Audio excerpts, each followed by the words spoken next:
How do you design an end-to-end ecosystem-based procurement operating model? Well, that's the question we'll be asking over the course of this special 4-part series, Designing an End-to-End Ecosystem Approach to Procurement, in partnership with WNS Denali. And in each episode, we'll speak with WNS Denali experts to discuss the basics of an ecosystem approach, and then dig into specifics across category management, source to contract, and procure to pay processes. In this second episode, I'm joined by Lynn Rideout, Vice President of Global Category Advisory, and Sanjeev Singh, Director of Capabilities and Solutions, both at WNS Denali. We'll focus on the category management process. And let's start, Lynn, if you don't mind me asking you first, if you could define or explain really what category management entails. Yes, happy to take that one on because I think it takes a variety of different definitions depending on who you're talking to. So to me, I think the really important part about category management is it's a strategic way of looking at your procurement spend, your business spend. And I think the really vital part of it is it needs to be business aligned. To me, it's not a procurement process, it's a business aligned process. So category management that sits and lives and thrives in the procurement world, but doesn't really actively engage with the business and with suppliers is, to me, not good category management.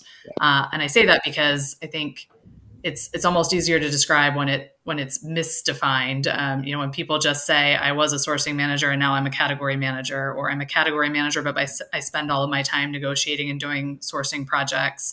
That, to me, is not good category management. Good category management seeks to really address the business's pain points and develop strategies around that can be anything. It can be sourcing, negotiating, data analysis. It can be a variety of things. Yeah, it's not working for 6 months to put together a PowerPoint deck to then present to the business about how you are going to help them. Oh, no. Absolutely not. That's the worst. Sanjeev, I want to bring you into the conversation. We're talking in this podcast series about designing an end-to-end ecosystem approach for procurement. Lynn described from a category management perspective. How do you actually tie that back into an ecosystem approach? Well, if you compare with the natural ecosystem, category management is as important as the reins which you have in the natural ecosystem. So the role of a category manager and category management is very central in procurement. And it is the category manager who leads and ties up the entire category across the suppliers and business stakeholders and ensures that the objectives of the organization are met in that ecosystem. So it is the essential part which sets the tone of how a particular buying is happening across the organization, whether it is a geographical split or if it is a split across different businesses. So overall, the category management sits in the center of the ecosystem, and everything flows from there. Yeah, the category management I really see as being like the architect. As you say, it's coordinating, but also building solutions that are very specific to each one of the stakeholders' needs, and then amending those on a stakeholder by stakeholder basis. It's such a critical role in the center of it all. Now, Lynn, we alluded to this when I asked you the first question about some of the failures, but what are some of the common pain points and failures that you do see when folks are implementing category management? Yes, and we've definitely started to touch on these a little bit with very, very straightforward. I think sometimes just not allowing time, space, true understanding of category management to take shape are really the heart of a lot of the pain points and failures that I would call out. I think oftentimes people want the benefits of category management. You may have seen somewhere category management will save you this much more in year-over-year cost savings, or it will make your stakeholders happier, or whatever it is. But if you don't really understand the time and space that it needs and the fact that it's long range in its thinking, I think it can lead to a number of the pain points. The examples I would give, we've already touched on it, but you're going through a transformation and you kind of rebadge or rebrand everybody, instead of a sourcing manager, now a category manager, but you don't really invest in the skill sets to help them get over that hurdle of change, or you don't even free up their workload. I'm running a ton of sourcing activities and initiatives, and now I'm also expected to come up with to your point, Phil, a bunch of shiny PowerPoint plans to tell Yeah. you what I'm going to do. That's not going to lead to great success, and it's not going to lead to team member satisfaction either, I would wager. So I think those are the types of things we talk about.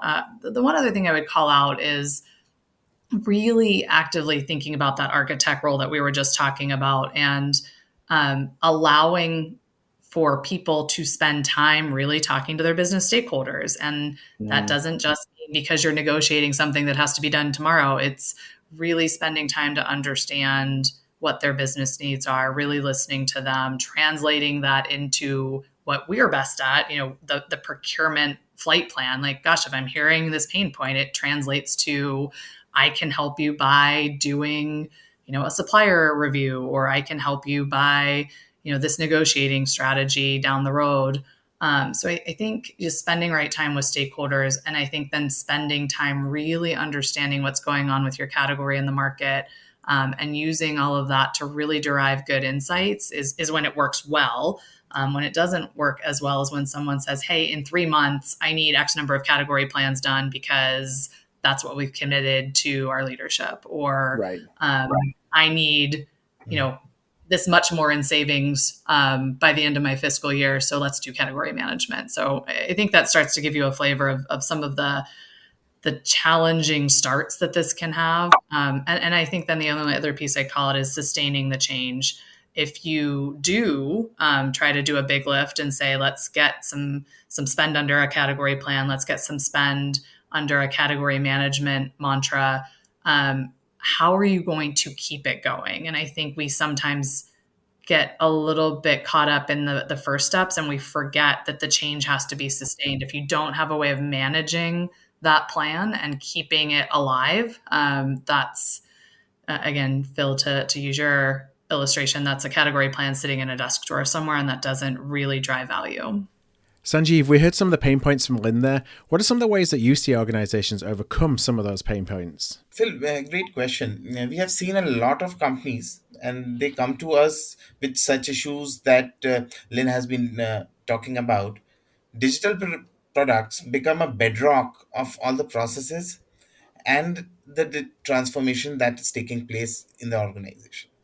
For selecting any digital transformation tool, or whether we are selecting any technology, we have to keep users in front of us, and then ensure that the digital products, or the projects which we are doing, are adding to their true efficiencies.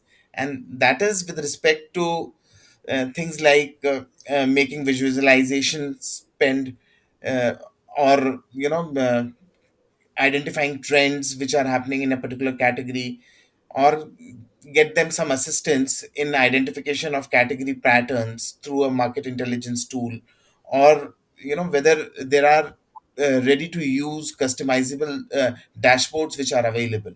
The information and alert on the supplier, and the kind of uh, the kind of tools which we are seeing it is, we should have a digital ecosystem which is serving up to a category manager, and uh, think of it as a cockpit, and through that cockpit, category manager is been able to leverage a internal data, b external data, external information, market information, and then all of this combined together with the knowledge of category manager, that takes them to create some actionable insights.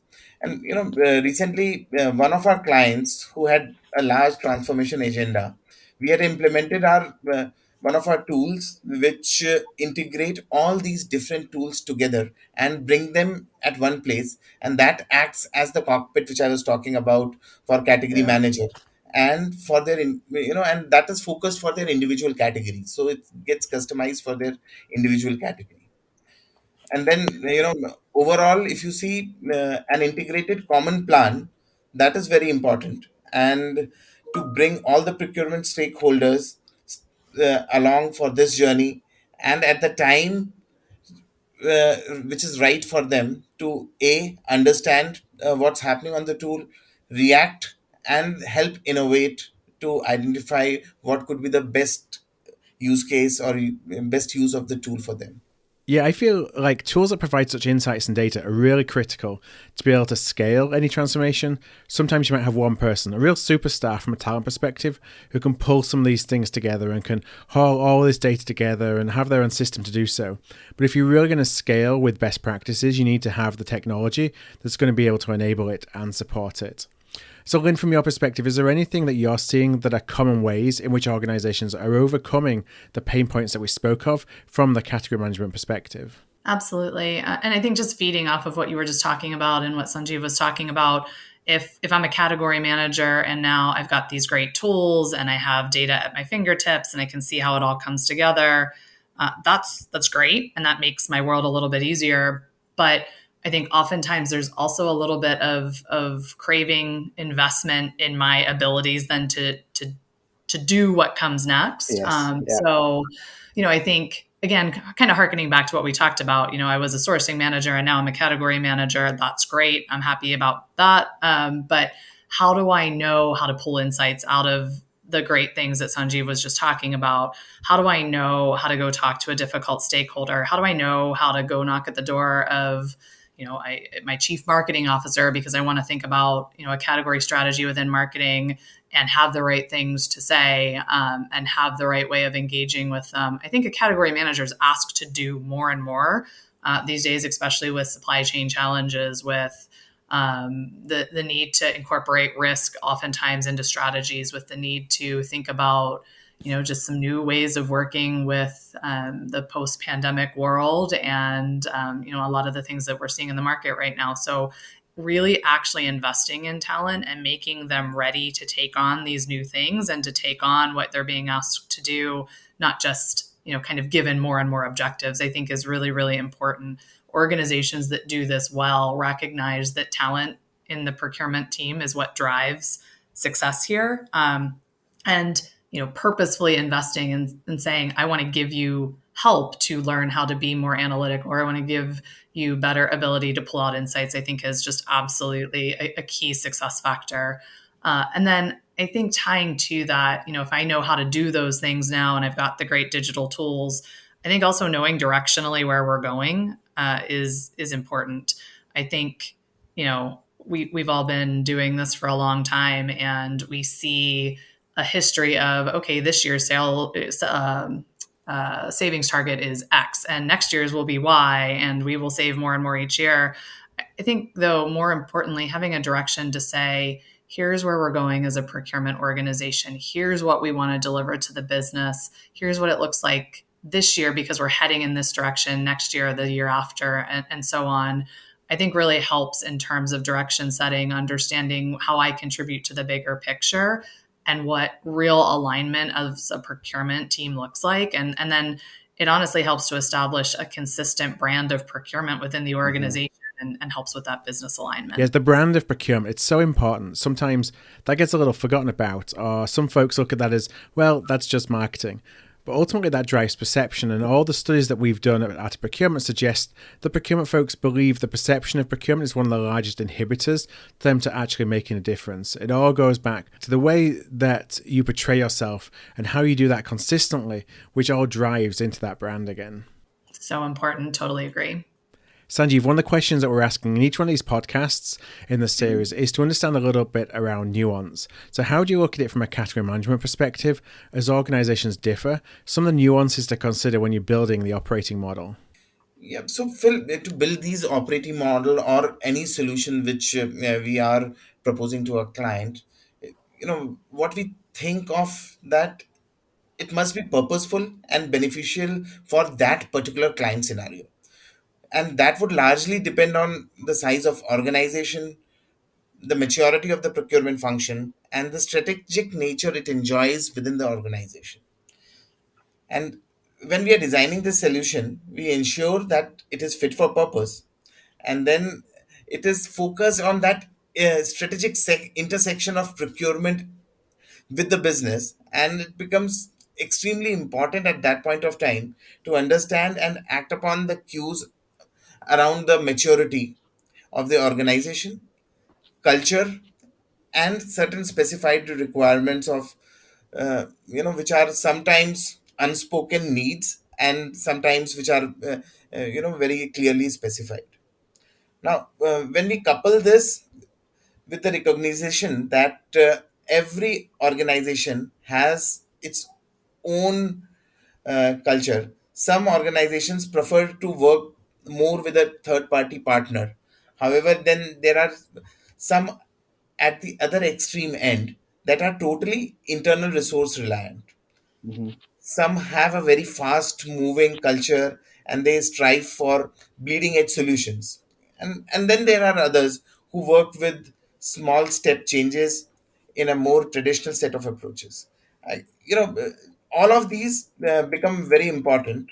And Lynn, you have been quite closely involved in delivering some of the solutions. And, Phil, if we talk to Lynn around how the solutions which as a solutions person has been designed and implemented for our clients on the ground, I think she'll have a good position to share her experience uh, on the ground. From a client success standpoint, again, much like Sanjeev talked about, it takes different forms and sizes, but one or two that I'd call out, and I think, again, common theme is in this category management world, it ties very closely to maturity. And I know maturity can sometimes feel like a negative word, but I think it's really just important to understand where are we today and where we want to go tomorrow, similar to things that we have already talked about. So if I'm already quite mature and I have spend under category plan and I have team members that I've invested in and they are willing and able to take it to the next level, and now I want to move forward to drive deep insights, I can think of a client example there where all of the right things were happening. We kind of could check the box on category plans, and we are delivering a mature supplier relationship process. All of those things are humming, but where that organization really wanted to go is make it more of an ecosystem. So more tightly connected. I see the market insight. I know how to take an action. I am more global in my synergies. I am able to share knowledge more readily back and forth and get faster insights, faster change to the already great things I have going. And we've supported them in that effort. On the other end of that maturity spectrum, we might have someone who truly is just trying category management for the first time, and the organization doesn't know how to receive it and doesn't really know what to expect. And it might start very small, where you just ground everyone at the start on, and I can think of one client example like this, where you start everyone on, here are a set of category management tools and methodology approach to just make sure we're delivering that right brand of procurement from the very start. And then we take a really smart look at what does good look like. So your first category plan, your first set of strategies and ideas shouldn't be the best that will ever be, but it should be a good way to just put a stake in the ground and start to build that rapport with stakeholders, start to look at insights in your category, and start to go down this road without in any way falsely shaping the expectation that this is nirvana, this is true success. So it ties very closely to maturity. There's a couple of the stories. There's a whole lot, and most of it is in between, where it's we want to make a fundamental step change in investing in talent, and so we're going to kind of retrain everyone on how to pull out good market insights, or we are struggling to get good spend data because our taxonomy has some challenges to it. We want a point solution that helps us to do that, and those are all the types of recent client examples I can think of that start to paint a picture of helping an organization just to get a little bit more consistency and a little bit more reach within their category management approach.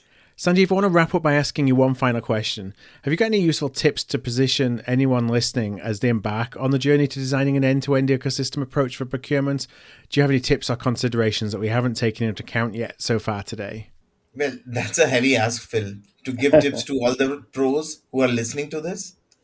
What if we would say that stick to the basics?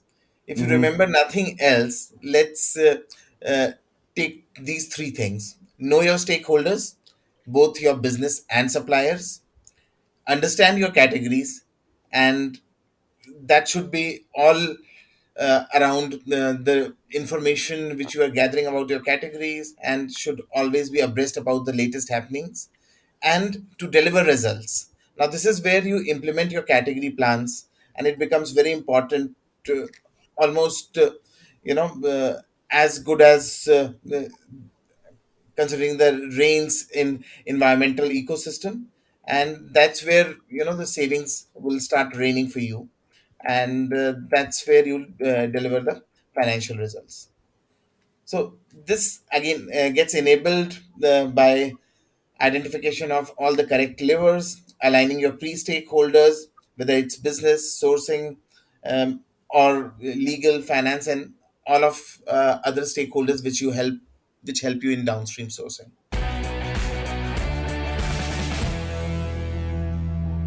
Thanks for listening in to today's episode, part of our 4-podcast series called Designing an End-to-End Ecosystem Approach to Procurement in partnership with WNS Denali.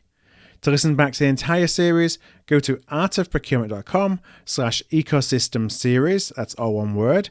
That's artofprocurement.com/ecosystem